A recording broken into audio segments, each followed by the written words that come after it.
Olá, bom dia! Mais uma vez estamos aqui reunidos. Vamos pedir ao Espírito Santo de Deus que ele venha para nós, né? Neste momento que nós estaremos juntos, nesses 15 minutos mais ou menos.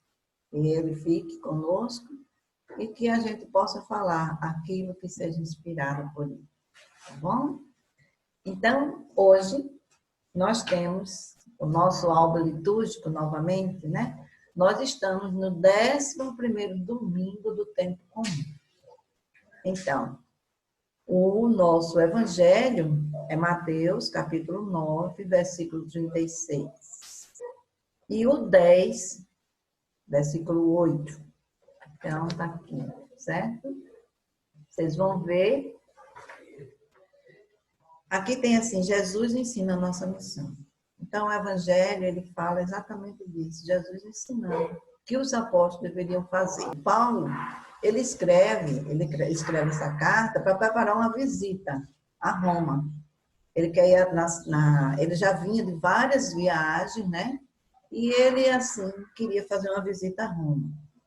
Pelo que, como é que se diz? Que se sabia da época, Roma, ela tinha mais ou menos 1 milhão de habitantes, né? Na sua maioria eram plebeus, eram aquelas pessoas assim que não eram ricas, mas também que não eram escravos, mais ou menos assim, que classe média que o pessoal chama, né? E também pessoas libertas, pessoas que foram libertadas da escravidão. E uma grande massa de escravos que existia em Roma nessa época. Então, assim, não se sabe bem, pelo que diz aqui, não se sabe bem quem fundou a Igreja de Roma. Então, há uma possibilidade que ela tenha sido iniciada por algum judeu ou um prosélito. Prosélito é um indivíduo recém-convertido na religião judaica. Então, talvez ele tenha presenciado, testemunhado os milagres de Pentecostes. E quando ele voltou para Roma, né? Então, ele começou a se reunir nas suas casas e começou a pregar o Evangelho de Cristo. O Evangelho de Cristo, o que Cristo fazia na época. Os evangelhos ainda não tinham sido escritos, mas já se falava, né, sobre a Jesus, tudo o que ele tinha feito, porque, como disse assim, antes foi falado, depois foi que foi escrito, não é isso? Então, aí ele se reunia em pequenas comunidades, né? Então, em Roma tinha muitas comunidades dessas. Tinha uma igreja já formada, mais ou menos, porque isso foi assim, uns 10 anos depois da morte de Cristo, mais ou menos. Né? Então, Paulo, quando ele escreve, vê que ele nunca tinha ido para Roma. Ele nunca tinha ido na Roma. Mas que ele já tinha ouvido falar desses cristãos, né? Da fé que eles tinham. Então, essa carta de Paulo, ela, como se diz, ela fala sobre a salvação pela fé, né? Então, ela fala sobre o pecado, sobre a lei, sobre o julgamento, sobre o destino humano, sobre a fé, as obras, sobre a graça, a justificação, a santificação, o plano da salvação, né? A obra de Cristo e do Espírito, a esperança cristã, a natureza da vida da igreja, o lugar dos gentios. Logo quando ele começa, ele fala sobre isso. O lugar dos gentios. Quem eram os gentios? Né? Eram aquelas pessoas que eram pagãs, aquelas pessoas que ainda não conheciam Cristo, que chamavam gentios. Paulo foi o apóstolo dos gentios, né? Eu falei anteriormente para vocês. Então, aí ele também falava nos propósitos de Deus, na filosofia da igreja e a história do mundo. Qual era o significado da mensagem que o Antigo Testamento tinha, né? O que ele trouxe até chegar a Jesus. Fala também nos deveres da cidadania cristã e os princípios da retidão e da moralidade pessoal. Então, como eu disse a vocês aqui no início, o tema principal dele era exatamente a salvação pela fé. Essa carta aos Romanos, ela é atual, muito atual. Então você vai ler, você vai ver. Você vê todos os problemas do dia de hoje, todas as coisas que a gente vê, a gente lê aqui, a gente vai vendo o que aconteceu também. Então, como ela foi escrita, né, há tanto tempo atrás. Então, a gente viu, né, a carta do Papa aos Romanos, ela começa aqui, né, com endereço e saudação.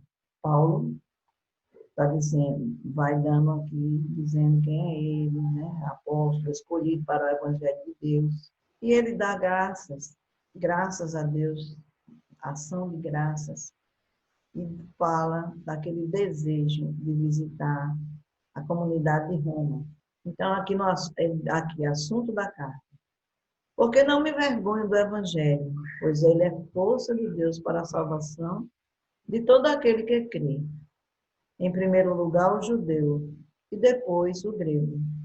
De fato, no Evangelho, a justiça de Deus se revela através da fé e para a fé, conforme está escrito: o justo viverá pela fé.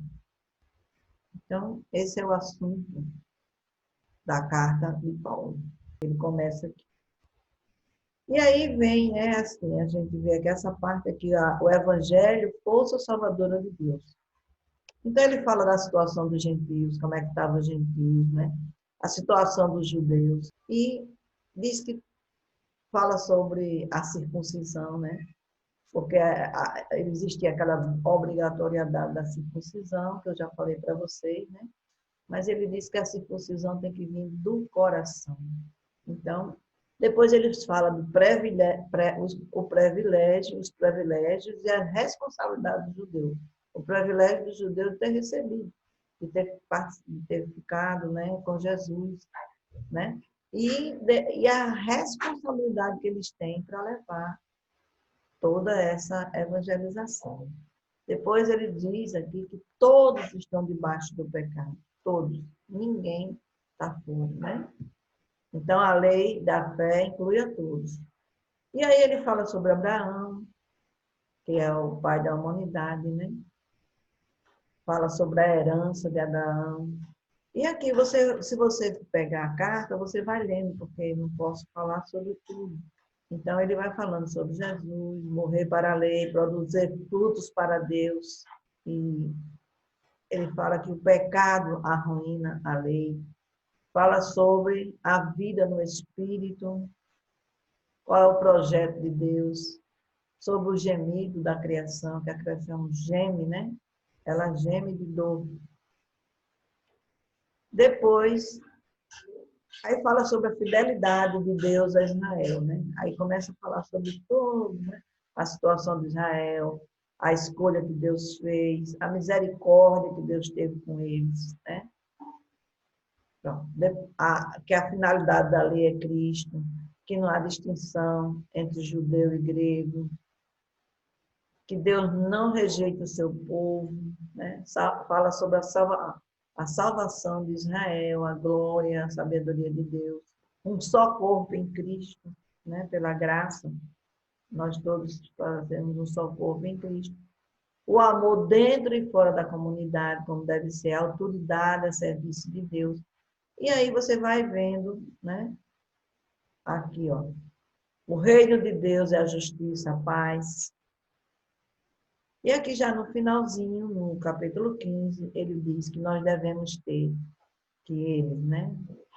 Nós, somos fortes, devemos ter os mesmos sentimentos de Jesus. Está falando para eles, né? Nós devemos ter o mesmo sentimento de Jesus. Ele diz aqui assim, ó. Nós que somos fortes, temos o dever de carregar as fraquezas dos fracos, em vez de pensar somente em satisfazer a nós mesmos. Cada um de nós procura agradar ao próximo em vista do bem para edificá-lo. Pois também Cristo não buscou satisfazer a si mesmo. Porém, assim está escrito: os insultos dos que te insultaram caíram sobre mim. Tudo que foi escrito no passado foi escrito para o nosso ensinamento.